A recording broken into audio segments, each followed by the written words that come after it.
Welcome and good afternoon. We are here today in Robin's kitchen to make a witch's cake.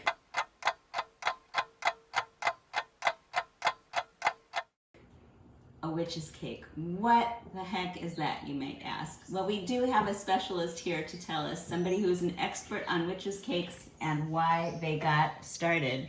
Sydney Johnson. Hello. Good. I'm so excited you're here because you wrote this amazing article for Edge of Yesterday at edgeofyesterday.com in our time traveler section, and it's all about the Salem witch trials. Yes. So tell me a little bit about what excited you about this story. And you've written a lot of good stuff for Edge of Yesterday, and this one was just really fun. So when I was growing up in AP US history in high school, I would always hear about the Salem witch trials being mentioned as like a time in history where women specifically, they were being implicated into a group of like inhumane activities known as like witches, because it was pinned down as if you were a witch, you weren't considered to be a part of society because it was seen as kind of like evil, or participating in witchcraft was seen as like an evil practice, and that didn't make you civil enough to be in society. So I always thought that was kind of cool and interesting. And during the Salem witch trials, people like little girls and also little boys and animals were accused of committing witchcraft, and that was taken to trial. More than 160 people were committed to being a part of doing witchcraft, which I thought was so cool. And there were some practices that were done, including making witch cakes that either determined if a certain person was considered to be a witch or not. And I always just thought that was just really cool. Wow. And kind of different too, compared to like where we are in society right now, and like the term witch and how it's used in like films and like different kinds of books. But yeah. Yeah, that's really fascinating. And the whole idea that people were targeted because of these supposed magical practices, right? Mm-hmm. Yeah, and so remind us all about the Salem witch trials and when it took place and what had happened over. What was the incident that caused it? Because it was kind of a pandemic in its own way, wasn't it? Mm-hmm. It was kind of a sort of mass hysteria. Like once somebody was convicted of being a witch, it kind of spread to people just saying, oh, she's a witch, or oh, he's a witch. It was more of like a he said, she said kind of problem that kind of spread, and people were just always alert and kind of always scared that they thought one of their family members or their neighbors were a witch.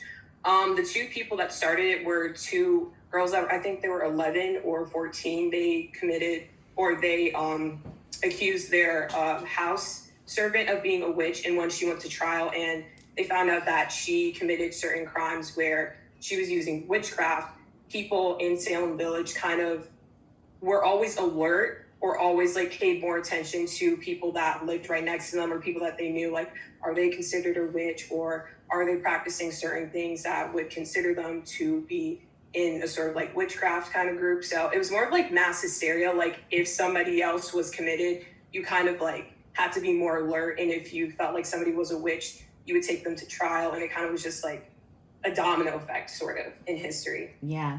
And what period of history was this? This was in America, right? Yes, this was in the 1690s, I'm pretty sure, 1692 to 1693. Yeah, so it was the Massachusetts Bay Colony, right? Mm-hmm. And this was before the United States, obviously, 100 years before almost. Yes. And so the Massachusetts Bay Colony had a governor. It wasn't part of the Union, because there was no Union back then, right? Mm-hmm. But did they... did the witch trials spread? Like, did people, like, did it go viral in terms we would understand today? Was that? I feel like because it took place, the word witch had more of an impact on how we operate, or how, if you were to call somebody a witch in today's society, it's seen as like a bad term, or it traces back to the Salem witch trials as being considered evil, or just having like a negative connotation to it. That's what I feel like was like the biggest impact from the Salem witch trials, which I thought was like really interesting to kind of look at, because the term is used in like pop culture a lot and certain TV shows, and it always traces back to certain events like the Salem witch trials. And I always think like that really kind of set stone for the term witch in like our like society today. Right, and you know, even today we unfortunately hear the term witch hunt, which also, does that go back to that period in time? Yes, a Oh, lot. Isn't A lot.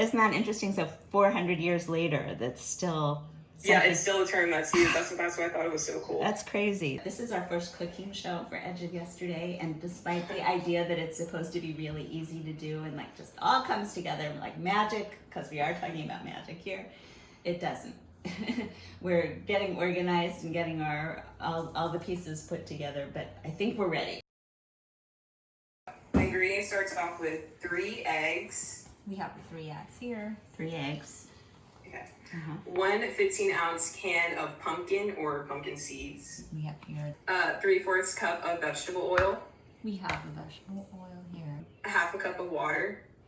We have the water here. Okay, we have water. 2 cups of all-purpose flour. Flour. Yep. 2/4 cups of sugar.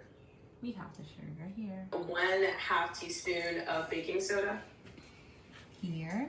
1/4 teaspoon of salt. Here's the salt. 3/4 of a tablespoon of nutmeg. Yeah, and I just learned something interesting about nutmeg.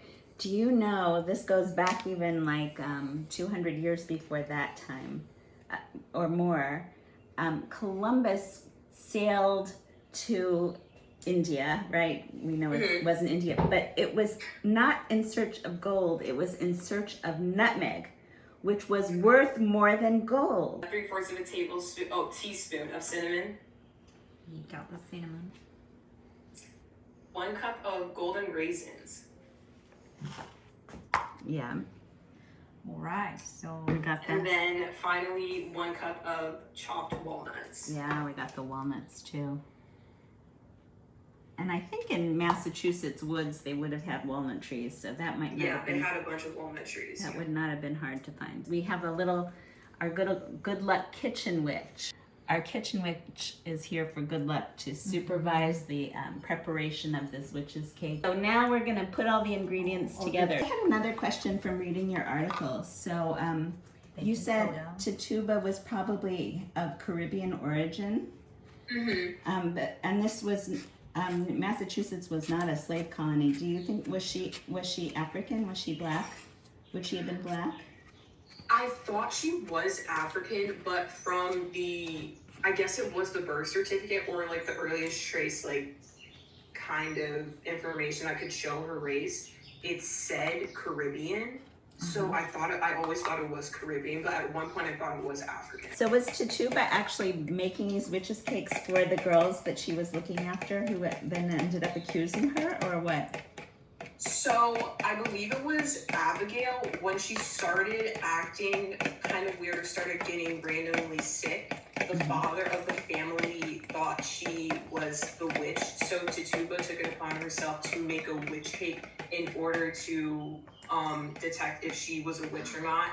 But when that failed, the 2 girls saw that as Tituba is a witch, so they brought it up to their father, and then they asked I think it was the town doctor to come in and inspect Tituba, and that's when she was taken to trial. So looking at that, I realized that the 2 girls, they looked at Tituba when she was actually trying to figure out if one of them was bewitched as like a misunderstanding, kind of, because she actually made the witch cake in order to figure out if they were bewitched, but they saw that as, she's doing witchcraft.